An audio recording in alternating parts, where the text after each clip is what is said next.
Shalom, selamat pagi jemaat Tuhan. Berjumpa kembali dalam doa pagi online.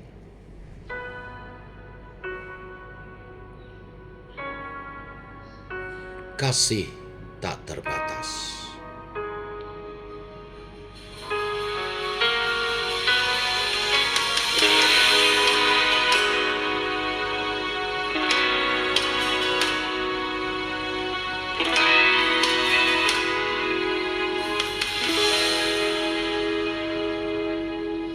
Kasih tak terbatas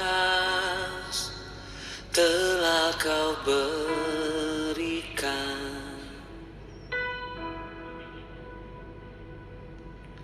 kasih yang sempurna telah Ku terima. Kau berikan nyawamu, Kau menebus hidupku, menyelamatkanku. Ku menyembah-Mu Tuhan, ku bersujud padamu. Pengorbanan-Mu pulihkanku, menyelamatkanku. Ku menyembah-Mu Yesus, ku bersyukur padamu. Kuasa darah-Mu bebaskanku, ku berterima kasih.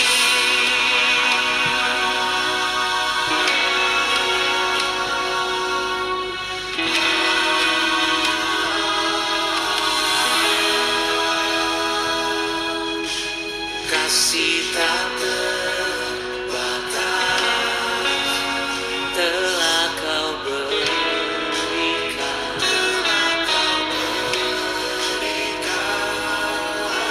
kasih yang sempurna telah Ku terima. Kau berikan nyawamu, Kau menebus hidupku,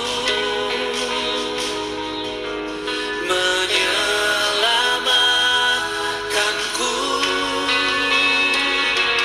Ku menyembah-Mu Tuhan, ku bersujud padamu.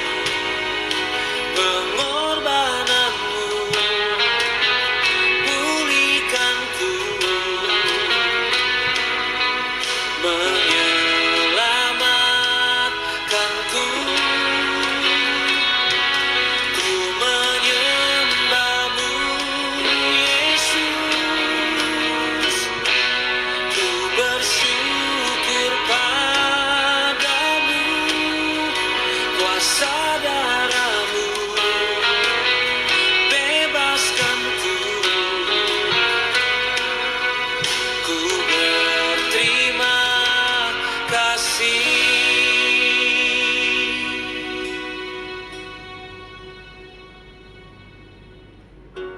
Kasih tak terbatas telah Kau berikan untukku.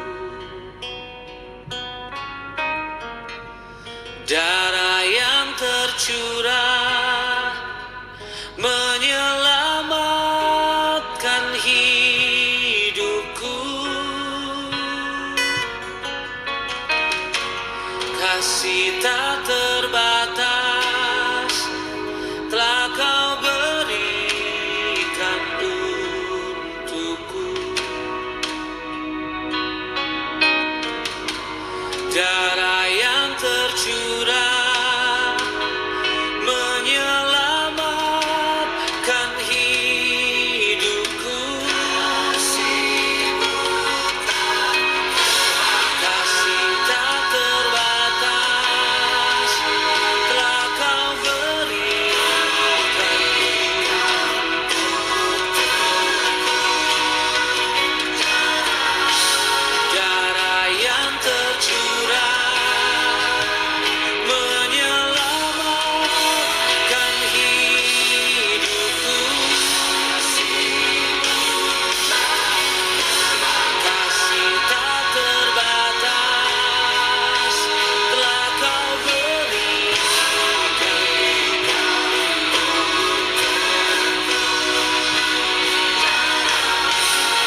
Tiba waktunya untuk kami merenungkan firman-Mu.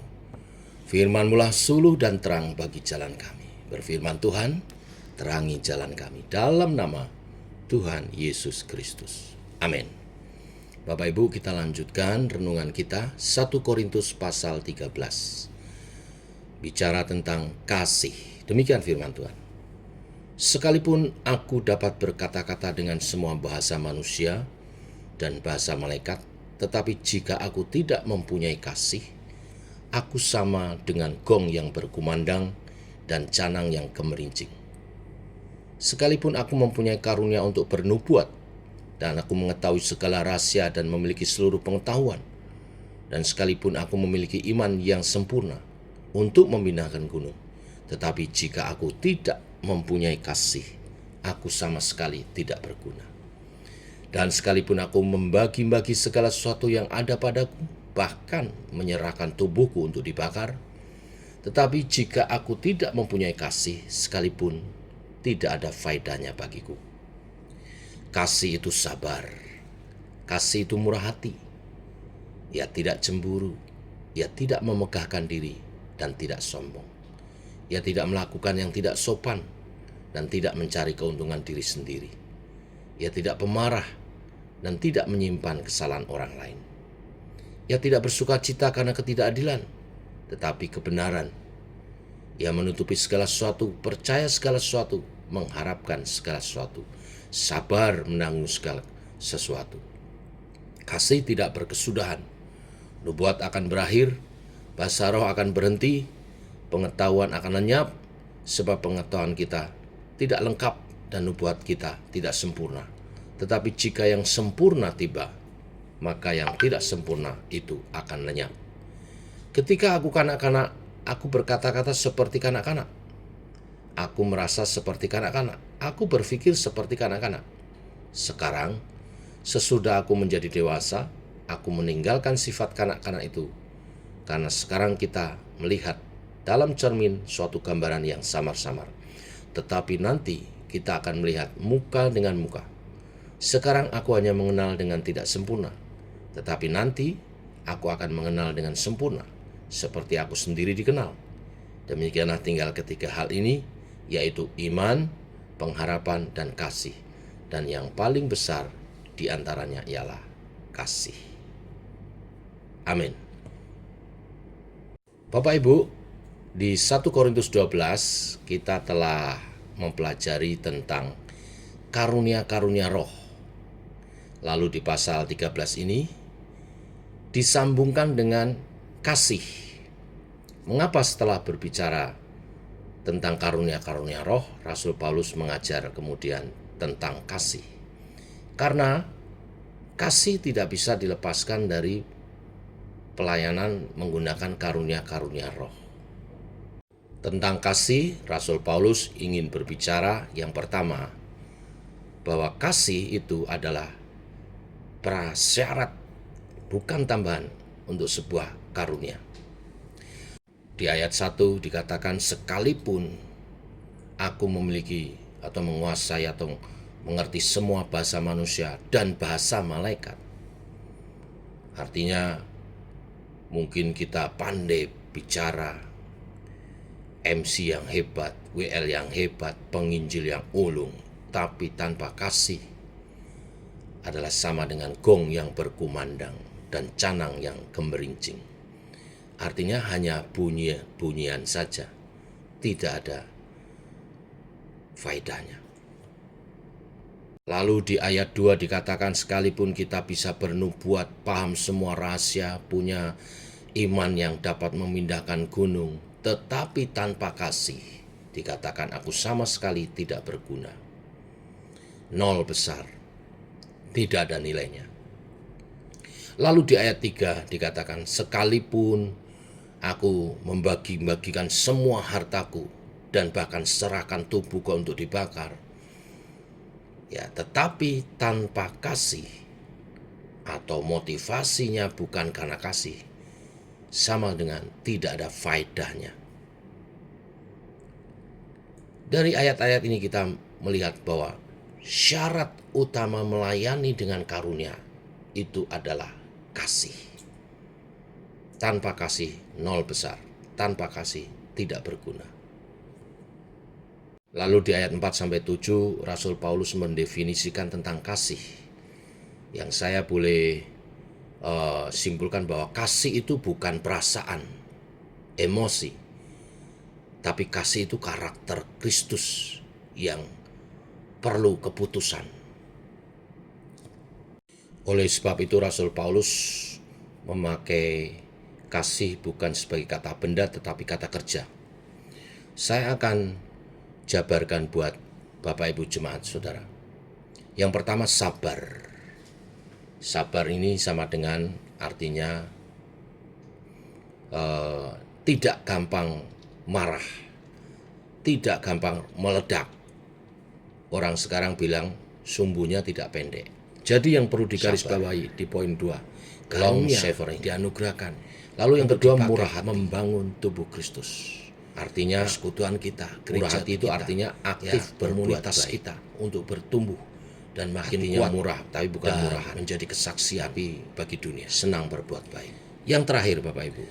Lalu yang ketiga, poin ketiga berbicara bahwa artinya tidak iri melihat orang lain bersama dengan sukses, kasih, tidak iri melihat orang lain dipakai Tuhan. Ayat 31, ayat terakhir dari Korintus ini. Jadi berusaha untuk memperoleh karunia, tidak suka orang lain dipakai Tuhan. Apa ini? Mau menonjolkan diri, mungkin kalau karunia jabatan lebih dari yang lain. Kalau yang lain dipakai, mereka nabi, ini lalu kan pengajar juga, tapi gembala yang sebenarnya tidak cemburu. Tapi juga ada karunia supranatural yang mungkin bagi. Lalu yang keempat, tidak memegahkan luar biasa utama atau seperti karunia menyembuhkan, membuat mujizat, segala bahasa apa, nubuat dan sebagainya. Karuniakan boleh itu dijadikan kemampuan adalah harus dikejar memperoleh karunia yang utama itu. Lalu tidak selesai di situ. Ada kalimat tidak merasa aku menunjukkan kepadamu jalan yang lebih utama lagi. Kebalikan dari tidak sombong. Apa jalan yang lebih utama lagi? Hati. Pasal 13 ayat 1. Lalu yang keenam, tidak melakukan yang tidak sopan. Kasih itu menjaga etika dan perasaan orang lain. Ya. Etika dan perasaan orang lain. Sopan. Ya. Lalu yang ketujuh, tidak mencari keuntungan diri sendiri. Tidak mencari keuntungan diri sendiri, artinya sama dengan tidak transaksional. Ya, melakukan segala sesuatu diukur untung rugi. Kalau tidak menguntungkan buat diri sendiri, tidak mau. Nah, kasih tidak demikian. Kasih melakukan dengan ketulusan. Bahkan seringkali menunjukkan bahwa ketika melakukan segala sesuatu, melayani, bahkan dia rela untuk berkorban. Ya, tidak mencari keuntungan diri sendiri. Yang kedelapan, tidak pemarah. Ya, tidak pemarah artinya tidak gampang tersulut, tidak gampang terprovokasi.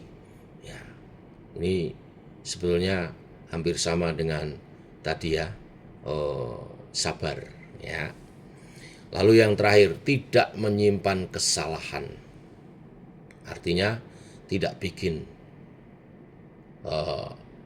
catatan dosa orang lain. Tidak pendendam, tidak mengingat-ingat kesalahan. Kalau ada kesalahan, ada masalah, diselesaikan, sudah selesai ya sudah. Tidak dipermasalahkan lagi. Selanjutnya yang ke-10, tidak bersukacita karena ketidakadilan. Artinya tidak suka melihat atau tidak senang melihat orang jatuh. Ya. Sebaliknya ayat yang ke-11, bersukacita karena kebenaran. Artinya ikut senang waktu firman menang, firman dihidupi, firman Tuhan, kebenaran Tuhan dinyatakan. Dia senang, ya. Lalu yang ke-12, menutupi segala sesuatu. Jadi melindungi aib, tidak suka bergosip, tidak suka menjelek-jelekan orang lain, ya, menutupi segala sesuatu.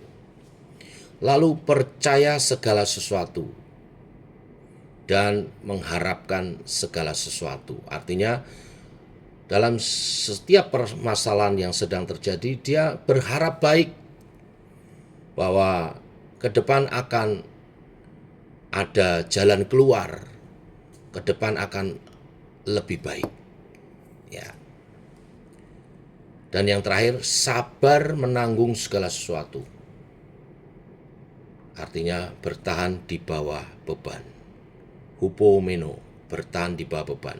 Mungkin sedang dalam menyelesaikan satu masalah, mesti bersabar atau menunggu waktu sampai semuanya dapat teratasi dengan baik dan pulih kembali. Nah, orang yang memiliki kasih itu sabar menunggu waktunya itu. Nah, kadang-kadang itu menjadi beban, tapi dia mau menanggungnya untuk melihat sesuatu yang baik terjadi ke depannya. Walaupun kadang-kadang waktu itu yang ditunggu itu cukup panjang, tapi dia percaya akan selesai dengan baik. Nah, bagian yang terakhir, bagian yang ketiga, Rasul Paulus ingin berbicara bahwa kasih itu kekal dan nilainya lebih dari segala karunia-karunia, bahkan lebih dari iman dan pengharapan.